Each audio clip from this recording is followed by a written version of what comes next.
Hello there. Today I'm going to talk to you about September 14. Why September 14? Because it will be the last quarter of the moon phase, going on toward the new moon.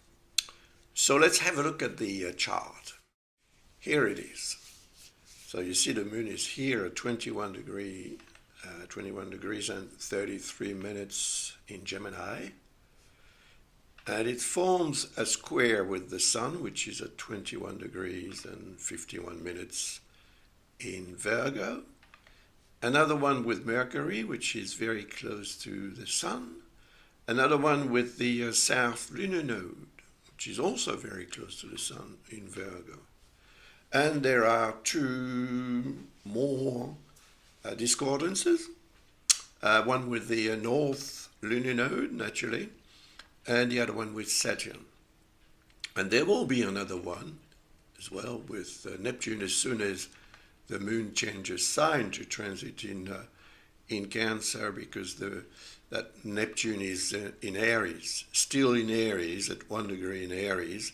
It's retrograding, Saturn is retrograding, the lunar nodes too, Pluto is retrograding, and Uranus is retrograding as well. They're all retrograding, really. But we don't care. We're going to deal with the configurations as much as we can, as well as we can. So the moon in Gemini, the Sun in Virgo, Mercury in Virgo, and then the South Node in Virgo.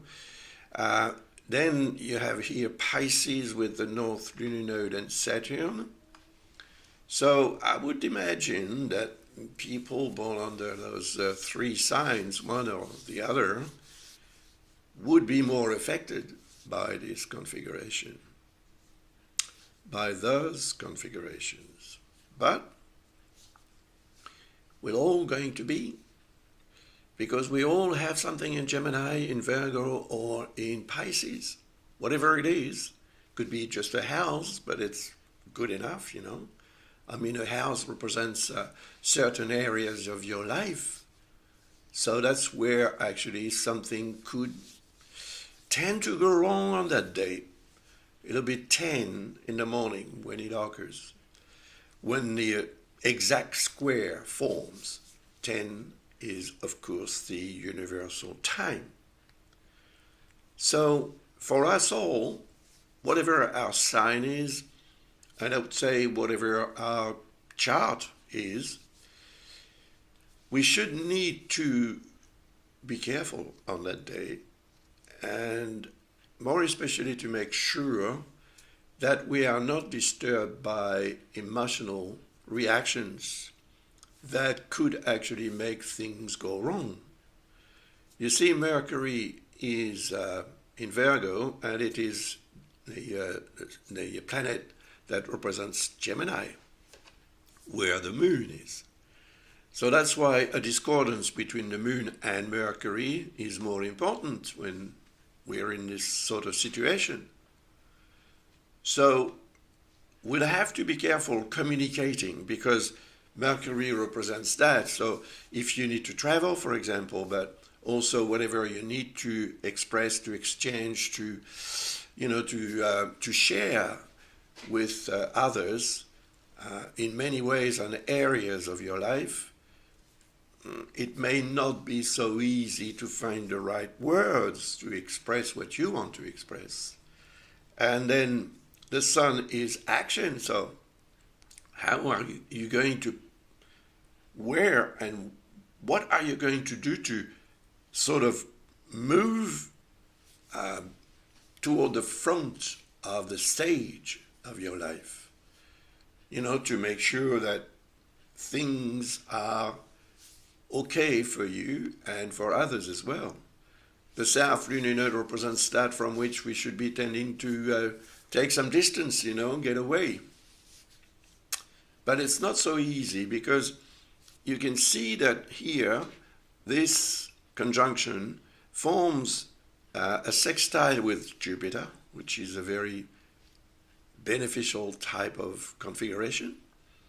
And there is also a sextile with the black moon, which is also quite a good configuration, because that is going to help us shed light. Once again, light is represented by the sun. The sun is light. And the dark moon represents something that we don't yet know, perhaps, or don't want to know. It creates a potential ambiguity, which is going to make us uneasy. So Jupiter is, well, sort of protecting our interests. And even though there could be a mistake made on that particular day, the 14th of September, even though we may feel a bit uncomfortable, emotionally uncomfortable, or even physically, actually, physically, because the sun and the moon represents the poles through which the vital energy passes. So when there is a discordance between the sun and the moon, we tend to not be as well or feel as well as usual. But it doesn't last very long. But it lasts enough for us to make mistakes, because if you lower your vibration and your vital energy is not as strong, many sorts of trouble could occur. So we need to be careful on that particular day and time.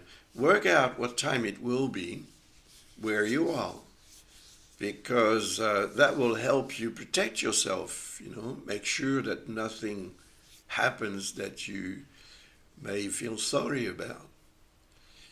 Because a square with Saturn could indicate a tendency to feel blocked, frustrated, and Neptune, even though there is not yet a square, but it's coming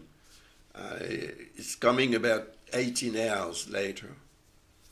So when it does, what we believe may turn out to be not the reflection of reality. So let's face reality on that day and time.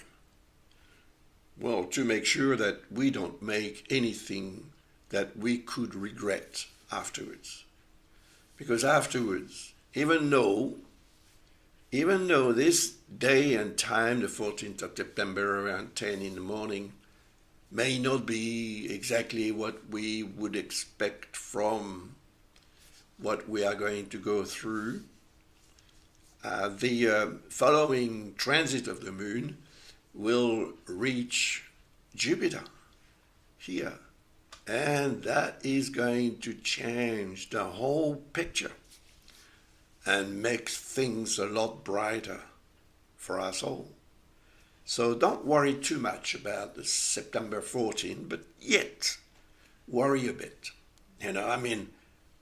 Make sure that you don't go overboard and that you do what needs to be done in the best possible manner. So that will avoid you making mistakes that could, turn out to be, a source of worries and upset. All right. So if you have received my message, then now you can take note of this potential disturbance created by the square aspect between the moon and the sun. See you later, very soon, in another video to talk about the conjunction Moon-Jupiter. That's going to be an interesting event as well. If you're interested in having a reading done for 2026 or any other period, just visit our website and you'll find the information to do so, to order that reading. And perhaps you may be also interested in learning astrology. So we have courses at Ablas, and you're welcome to become a member, a student of our school. We'd be very happy and proud to make it possible for you to use this tool, this art, to make your life better. And of course, my books, if you're interested in the books, reading my books may help you improve your knowledge as well, or just simply discover another way of dealing with astrology, because I believe that I have my own way of doing things, which I like to share with other people. Thank you. Bye for now. All the best.